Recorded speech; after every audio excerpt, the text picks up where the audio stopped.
मधुसूदन श्रीभगवानुवाच काम्यानां कर्मणां न्यासं सन्न्यासं विदुः सर्वकर्मफलत्यागं प्राहुस्त्यागं विचक्षणाः त्याज्यं दोषफलितेर्ये कर्म प्राहुर्मनीषिणः यज्ञदानतपः कर्म निश्चयं शृणु मे तत्र त्यागे भरतसत्तमा त्यागो हि पुरुषव्याघ्र त्रिविधः सम्प्रकीर्तितः यज्ञदानतपः कर्म न त्याज्यं कार्यमेव तत्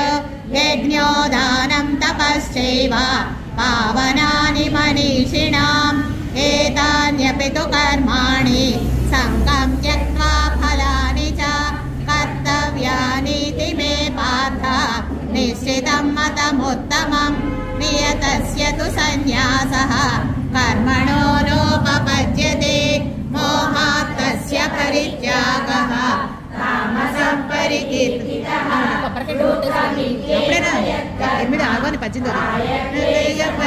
त्यजेत् सकृत्वा राजसं त्यागं नैव त्यागफलं लभेत् कार्यमित्येव यत्कर्म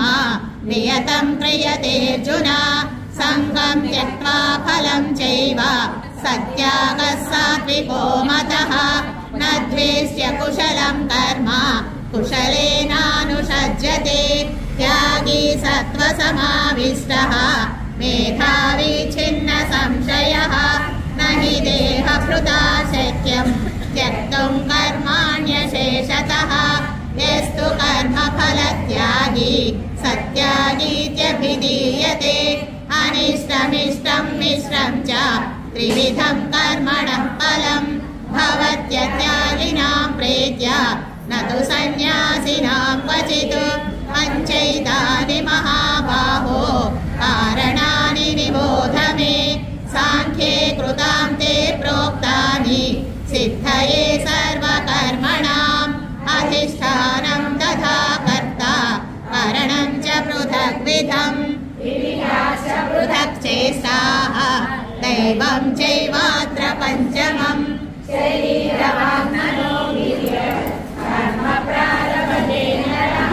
చేసే ఒక్కొక్కటి ఆఖరి చేయం కదా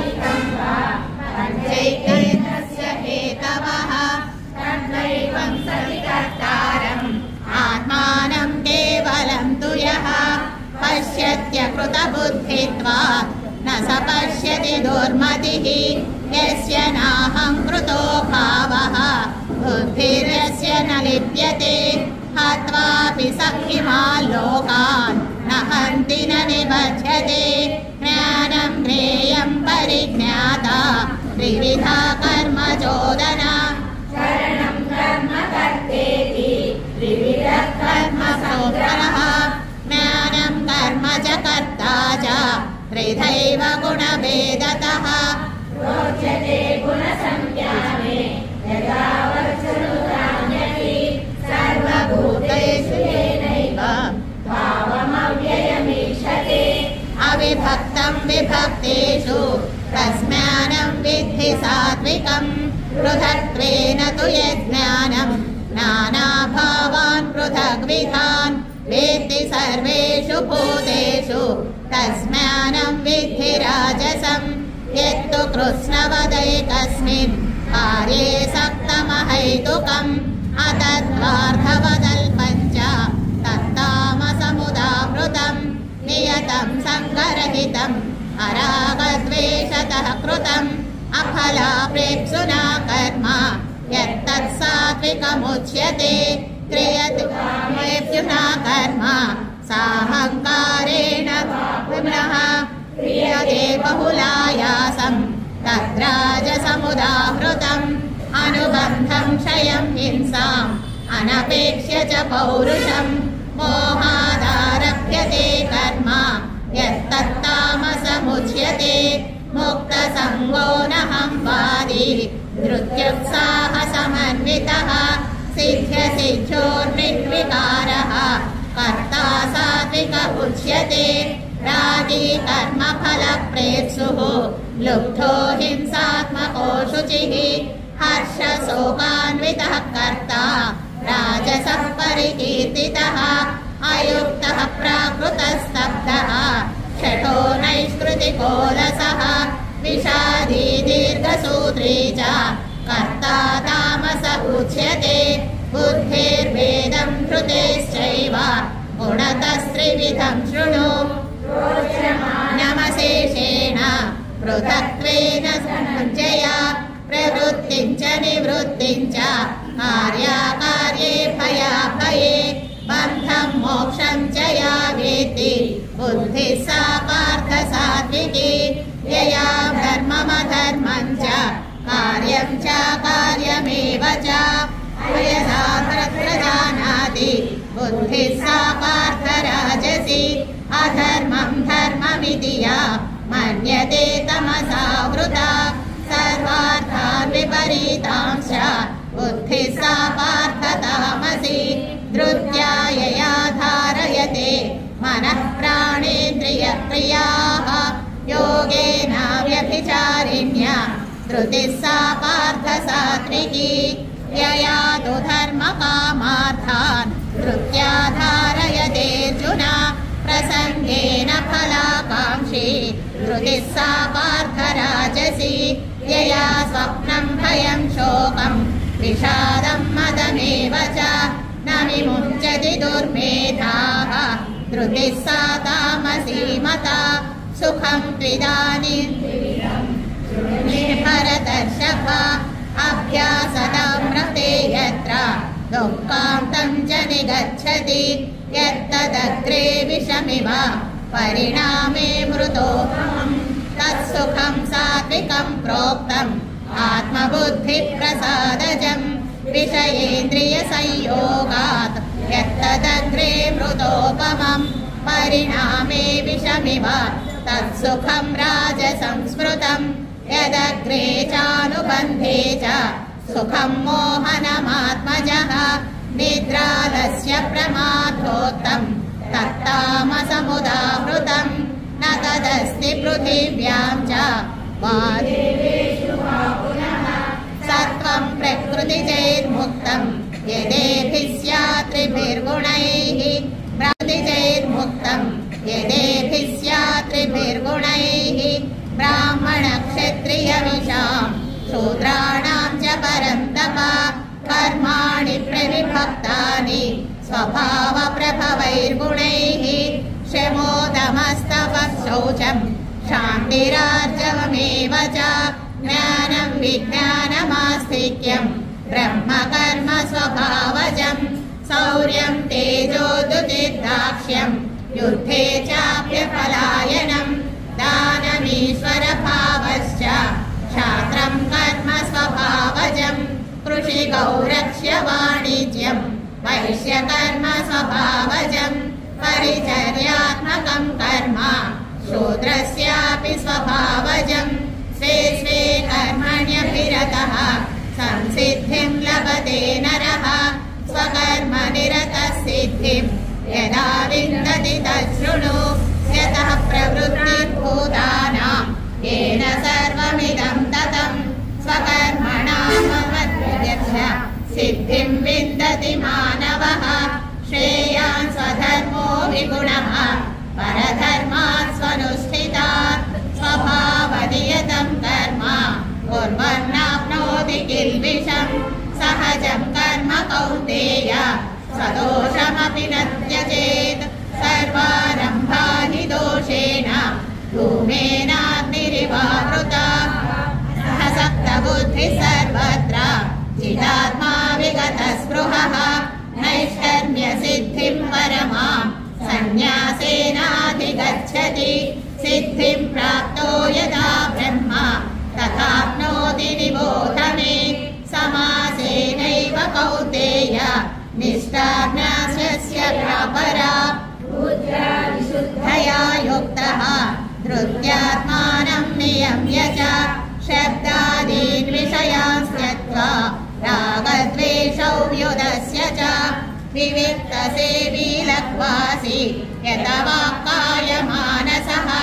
ध्यानयोगपरो नित्यं वैराग्यं समुपाश्रितः अहङ्कारं बलं दर्पं कामं क्रोधं परिग्रहः विमुच्य निर्ममः शान्तः ब्रह्मभूयाय कल्पते ब्रह्मभूतः प्रसन्नात्मा न शोचति न काङ्क्षति नमः सर्वेषु मद्भक्तिं लभते परां भक्त्या मामभिजानाति यावान्यश्चास्मि तत्त्वतः ततो मां तत्त्वतो ज्ञात्वा विशते तदनन्तरम् सर्वकर्माण्यपि सदा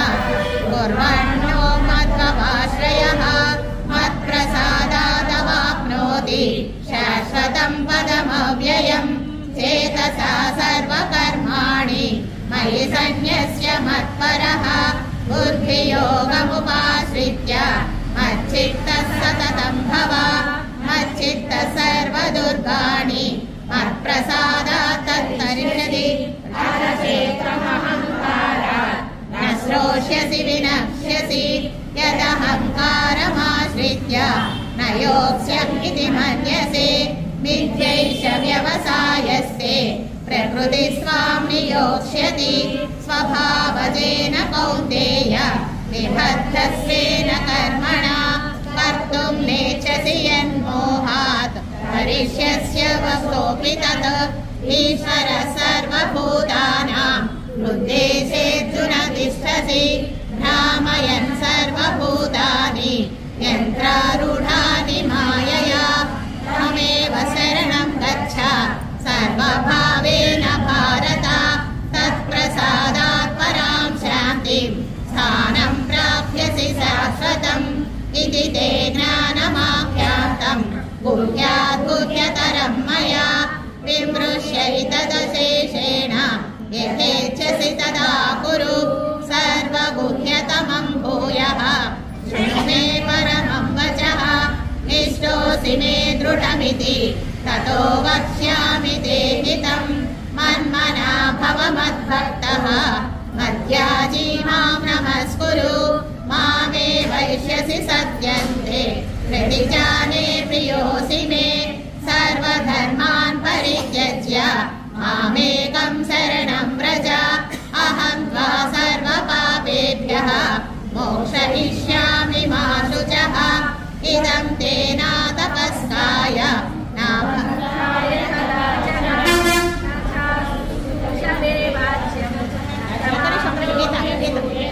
सर्वधर्माणि मूढ सार्లు చదవాలి धर्मान् परित्यज्य मामेकं शरणं व्रज अहं त्वा सर्वपापेभ्यः मोक्षयिष्यामि मा शुचः सर्वधर्मान् परित्यज्य मामेकं शरणं व्रज अहं त्वा सर्वपापेभ्यः मोक्षयिष्यामि मा शुचः इदं ते नातपस्काय नाभक्ताय कदाचन न च शुश्रूषुवाच्यं न च मां योऽभ्यसूयति यहिमं परमं गुह्यं मद्भक्तेष्वभिधास्यसि भक्तिं मयि परां कृत्वा मामे वैष्यत्य संशयः न च तस्मान्यकृत्येषु कश्चिन्मे प्रियकृत्तमः भविता न च मे तस्मात् अन्यः प्रियतरो भुविः धर्मं संवादमावयोः ज्ञानयज्ञेन तेनाहम् इष्टस्यामिति मे मतिः श्रद्धावानरसूयश्च शृणुयादपि यो नरः सोऽपि मुक्तशुभान् लोकान् प्राप्नुयात् पुण्यकर्मणाम् कच्चिदेतच्छ्रुतं पार्थ त्वयैकाग्रेण चेतसा कच्चिदज्ञानसम्मोहः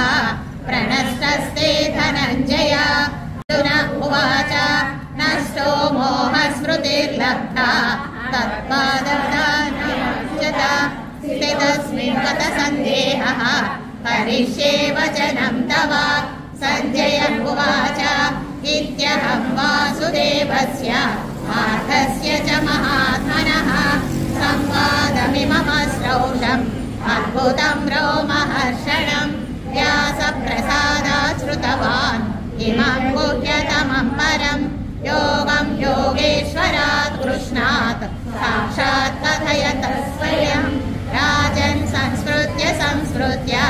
संवादमिममद्भुतम् केशवार्जुनयोः पुण्यं दृश्यामि च मुहुर्मुहुः तच्च संस्मृत्य रूपमद्यद्भुतं हरे विस्मयो मे महान् राजन् दृश्यामि च पुनः पुनः यत्र योगेश्वरः कृष्णो यत्र पार्थो धनुर्धरः तत्र श्रीविजयो भूति ध्रुवानीतिर्मतिर्ममः यत्र योगेश्वरः कृष्णो यत्र पार्थो धनुर्धरः तत्र श्रीविजयो भूति ध्रुवानीतिर्मतिर्ममः यत्र योगेश्वरः कृष्णो यत्र पार्थो धनुर्धरः तत्र श्रीविजयो भूति ध्रुवानीतिर्मतिर्ममः ॐ तत्सदिति श्रीमद्महाभारते शतसाहस्रयां संहितायां वैयासिक्यां श्रीमद्भगवद्गीतासु श्रीमद्भगवद्गीतासु उपनिषत्सु ब्रह्मविद्यायां योगशास्त्रे श्रीकृष्णार्जुनसंवादे मोक्षसंन्यासयोगो नाम अष्टादशोऽध्यायः।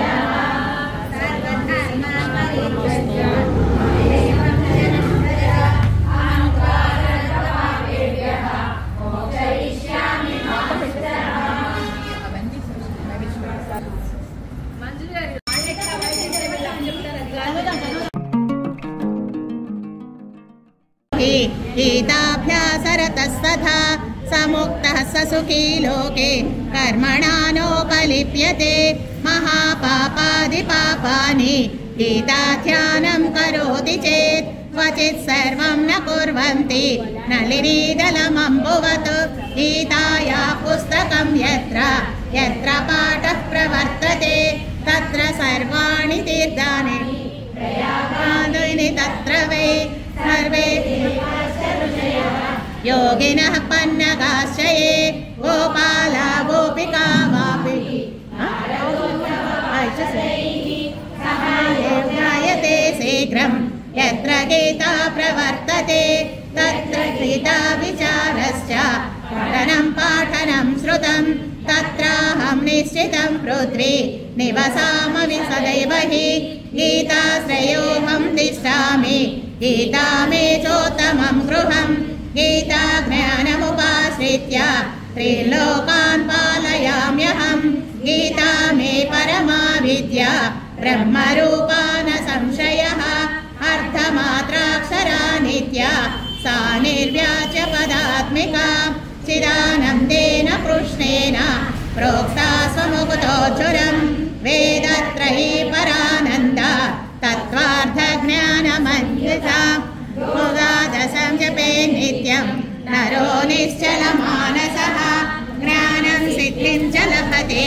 ततो याति परं पदम् पाठे समर्थसम्पूर्णे ततोऽहं पाठमाचरेत् तदा गोदानजं पुण्यं लभते नात्र संशयः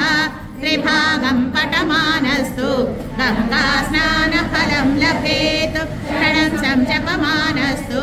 सोमयागफलं लभेत् एकाध्यायं तु यो नित्यं पठते भक्तिसंयुतः रुद्रलोकमवाप्नोति कणो भूत्वा वसेत् स्थिरम् अध्यायं श्लोकपादं वा नित्यं यः पठते नरः स याति नरतां यावत् मन्वन्तरं वसुन्धरे श्लोकपञ्चकं सप्तपञ्चचतुष्टयं द्वौ त्रीनेकं दत्तं वा श्लोकानां वैपठते नरः चन्द्रलोकमवाप्नोति वर्षाणामयुतं ध्रुवं गीतापाठसमायुक्तः वृतो मानुषतां व्रजेत् गीताभ्यासं पुनः कृत्वा लभते मुक्तिमुत्तमम् गीतेत्युच्चारसंयुक्तः म्रियमाणो गतिं लभेत् गीतार्थश्रवणासक्तः महापापयुतोऽपि वा वैकुण्ठं समवाप्नोति विष्णुना सह मोदते गीतार्थं ध्यायते नित्यं कृत्वा कर्माणि भूरिशः जीवन्मुक्तः स विज्ञेयः देहान्ते परमं पदम् मलनिर्मोचनं पुंसां जलस्नानं दिने दिने सत्कृद्गीतामसि स्नानं संसारमलनाशनं गीतामाश्रित्य बहवः भूभुजो जनकादयः निर्धूतकल्मषा लोके गीतायाताः परं पदं ते शृण्वन्ति पठन्त्येन गीताशास्त्रमहर्निशं न ते वै मानुषा ज्ञेया देवा एव न संशयः ज्ञानाज्ञानकृतं नित्यम् इन्द्रियैर्जनितं च यत् तत्सर्वं नाशमायाति गीतापाठेन तत्क्षणं भिक्षस्य ज्ञानमाचारं व्रतं चेष्टां तपोयशः गीतार्थपठनं नास्ति नाथमस्तत्परो जनः